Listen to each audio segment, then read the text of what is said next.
Hola, en esta sesión vamos a trabajar con las enzimas y vamos a partir con una pequeña retroalimentación. ¿Qué nosotros dijimos de las enzimas? Dijimos que eran catalizadores y al ser catalizadores, entonces son muy potentes y muy eficaces porque trabajan en una reacción química. ¿Ya? Eso es un catalizador, es una molécula que va a trabajar directamente sobre una reacción química. Ahora, según lo que nosotros mencionamos, nosotros somos sistemas vivientes, si lo llevamos al concepto o relacionado con el concepto de entropía, somos sistemas vivientes que somos demasiado organizados. Al estar muy organizados, entonces disponemos de poca energía. Por lo tanto, nuestras reacciones, todo lo que son reacciones químicas que ocurren en el interior de nuestro sistema, requieren obviamente energía y como somos muy ordenados no tenemos mucha disponibilidad. ¿Qué hay que hacer para poder solucionar ese problema? Están los catalizadores o las enzimas, que lo que hacen entonces es disminuir la cantidad de energía que se requiera para poder iniciar una reacción química. En ese sentido, en este gráfico, ¿cierto? Nos explican, por un lado tenemos la cantidad de energía que se necesita para una reacción química y por el otro lado la obtención de productos. ¿Qué es lo que nos evidencia en este gráfico? Nos evidencia que si no tenemos presencia de enzima, que sería la línea negra, necesitamos mucha cantidad de energía para poder iniciar un proceso. Pero cuando hay presencia de enzima, la cantidad de energía que se requiere es menos, obteniendo los mismos productos y en el mismo tiempo. ¿Ya? En ese sentido no hay alteración. Lo único que está, en este caso, facilitando la enzima es que la reacción química se realice con menor cantidad de energía de activación. ¿De acuerdo? Ahora bien, ¿qué mencionamos nosotros, cierto? ¿De qué manera hicimos esta analogía? Dijimos que, por lo tanto, si en una reacción no se va a producir por falta de energía de activación, ya no va a ir de forma espontánea, entonces va a ocurrir que vendría, en este caso, la enzima, y la enzima nos va a ayudar a eliminar o a disminuir esa energía de activación para que se pueda transcurrir de forma espontánea, en este caso, la reacción química. ¿Ya? Ahora bien, propiedades de las enzimas. ¿Cuáles son sus propiedades como molécula química? Las propiedades de las enzimas es que son demasiado específicas. ¿Ya? Es una molécula que es muy específica en términos de sustrato, en términos de reacción y en términos obviamente del producto que vamos a obtener de esa reacción química. Entonces, representado en esta simple ecuación, tenemos por primera parte que son específicas en términos de sustrato, ¿ya? Hay un sustrato para cada tipo de enzima, o dicho al revés, hay una enzima para cada tipo de sustrato que nosotros vamos a tener dentro de nuestro sistema y que por lo tanto se requiere que se trabaje, por ejemplo, en el caso de las digestiones. Por otro lado, la unión, entonces, que se va a generar, ese complejo sustrato que se genera cuando la enzima se une con el sustrato, ¿ya? Va a llevar a que, por lo tanto, la reacción, en este caso el trabajo que realiza la enzima, también sea específico. Es específica, por lo tanto, en términos del sustrato y también es específica en términos de la acción o de la función que va a generar. Y por otro lado, esta acción enzimática va a generar lo que se le llama también un complejo enzima-producto, que es del resultado de la reacción química, donde nosotros ya vamos a tener el resultado total, terminada la reacción química con los productos que se requerían. Vamos a ir viendo de qué manera se unen entonces las enzimas con los sustratos, dado que estamos mencionando que son específicas en su tarea y en su unión. Ahí tenemos una analogía, dice que la unión de la enzima-sustrato es como Romeo y Julieta en la bioquímica, ya es una historia de amor a primera vista. ¿Por qué? Porque tenemos nosotros nuestra enzima y tenemos esto que se le llama el sitio activo, ¿ya? El sustrato se une en un punto específico de la enzima y se va a unir a través de interacciones que tienen que ser necesariamente débiles. ¿Por qué tienen que ser débiles? Porque tenemos que posteriormente separar este sustrato, ¿cierto? Y se tiene que romper ahí los enlaces para poder obtener un producto, de lo contrario no podríamos obtener un producto. ¿Cuáles son esas interacciones que se generan entre el sustrato y la enzima? Fuentes de hidrógenos, por ejemplo, el enlaces de tipo electrostáticos o hidrofóbicos, ya entre otros tipos de uniones químicas. Ahora, este lugar específico, ¿cierto? Se le llama centro activo, ¿ya? O sitio activo también llamado. Y la enzima no tiene un solo sitio activo, sino que tiene varios sitios activos. Estos sitios activos son aminoácidos, ¿ya? Son aminoácidos, recuerden que la enzima es una proteína, por lo tanto, en los centros activos o sitios activos también son aminoácidos que en este caso interaccionan con el sustrato. ¿Cuáles son los tipos de unión? Un tipo de unión es la llave cerradura, ¿ya? Donde la afinidad en este caso que tiene el sustrato con la enzima es perfecto en términos moleculares. Recuerden que estamos hablando de moléculas químicas. Encajan perfectamente en términos moleculares, lo que lleva a mencionarse, ¿cierto? Se llama también estructura molecular rígida, ¿ya? Porque la estructura de la enzima, molecularmente hablando, es la misma estructura que tiene el sustrato en términos moleculares.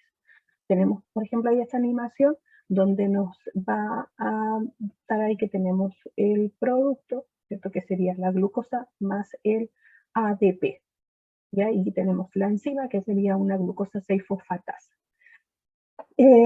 Es totalmente complementaria, ¿cierto? La estructura del sustrato versus la estructura de la enzima, permitiendo así que se pueda formar el complejo enzima-sustrato y posteriormente el complejo enzima-producto, teniendo como resultado, como dice el ejemplo ahí, una glucosa más un ADP, ¿ya?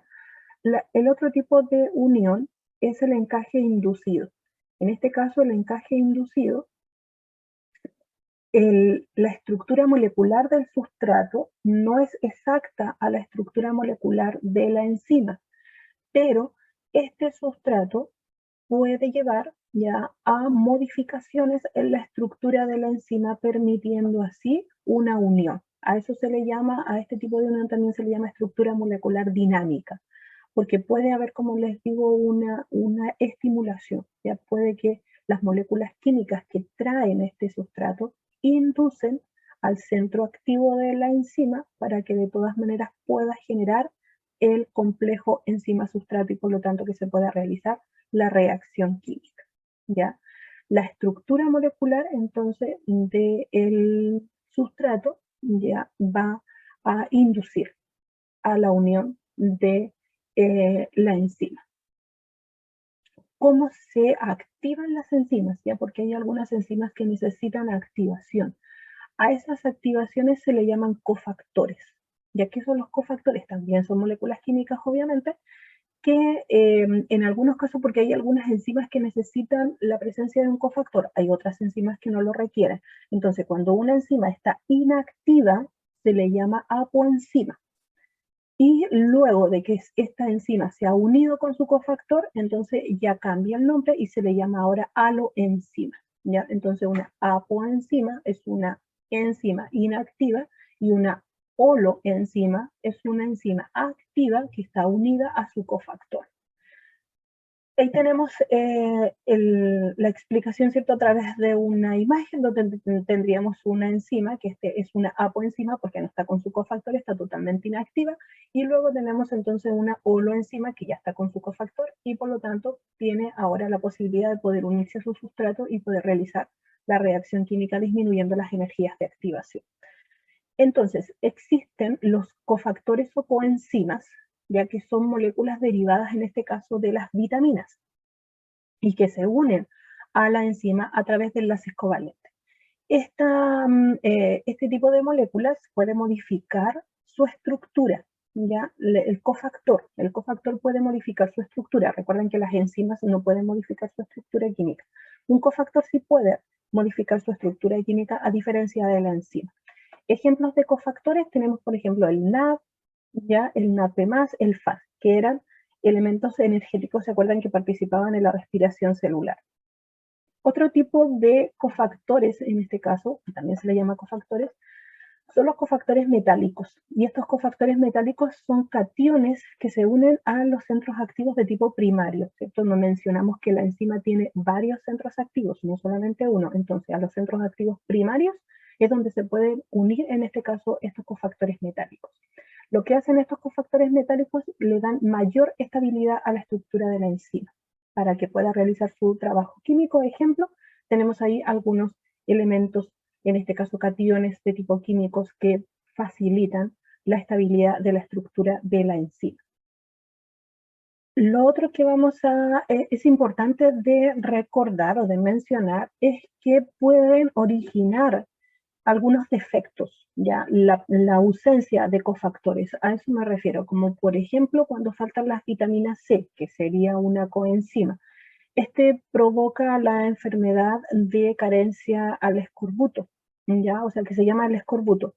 O bien cuando no tenemos vitamina B6, que en este caso la consecuencia puede ser la depresión o la anemia. Ya por lo tanto también ocasionan, en este caso, estos cofactores algunas alteraciones en el funcionamiento de los sistemas, porque si no está el cofactor, la enzima no puede trabajar. Ya la enzima no va a realizar su trabajo y por lo tanto se producen en este caso esas dificultades, como por ejemplo en el ejemplo de algunos de ellos. ¿Qué vamos a revisar? Revisemos la acción, cómo trabajan entonces las enzimas.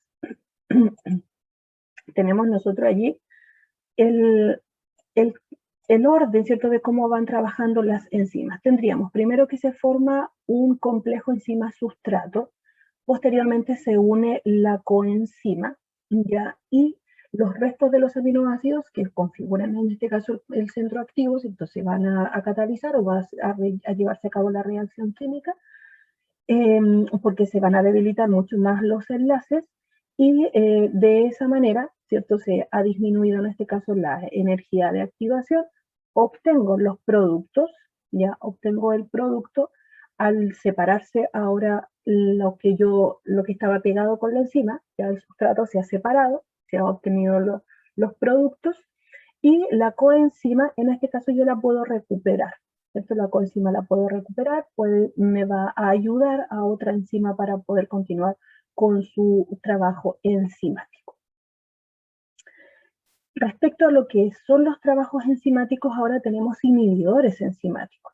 Un inhibidor enzimático son moléculas que alteran la reacción química de la enzima y en este caso pueden ser toxinas o también toxinas como veneno, ¿cierto? O toxinas en este caso que se están utilizando como medicamentos, por ejemplo en el caso del cáncer. Este tipo de inhibidores se les llama inhibidores competitivos, no competitivos y alostéricos, ¿cierto? Que los vamos a revisar cómo reaccionan cada uno de ellos y acá tenemos algunos ejemplos de inhibidores. La aspirina, que nosotros la conocemos, ¿cierto? La aspirina, que su condición sería a la inflamación y esta es la enzima sobre la cual trabaja, ¿ya? Que inhibe a esta enzima, la ciclooxigenasa. Tenemos, por ejemplo, el ibuprofeno, que también trabajaría sobre la misma enzima. Tenemos el omeprazol, que es para las úlceras gástricas y actúa sobre esta enzima, sobre la ATPasa, la H+, potasio más o ATPasa. O también, por ejemplo, la aciclovir, que su condición es en el caso del herpes y va a actuar directamente sobre las ADN polimerasa viral, ¿ya? O sobre el SIDA también, que va a actuar directamente sobre la enzima del virus, que estas son enzimas que permiten la formación nuevamente de las paredes del virus, ¿ya? Ahora, veamos la competitiva.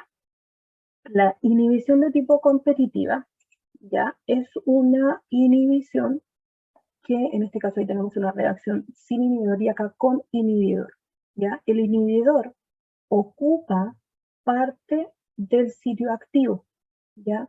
Eso es lo que hace.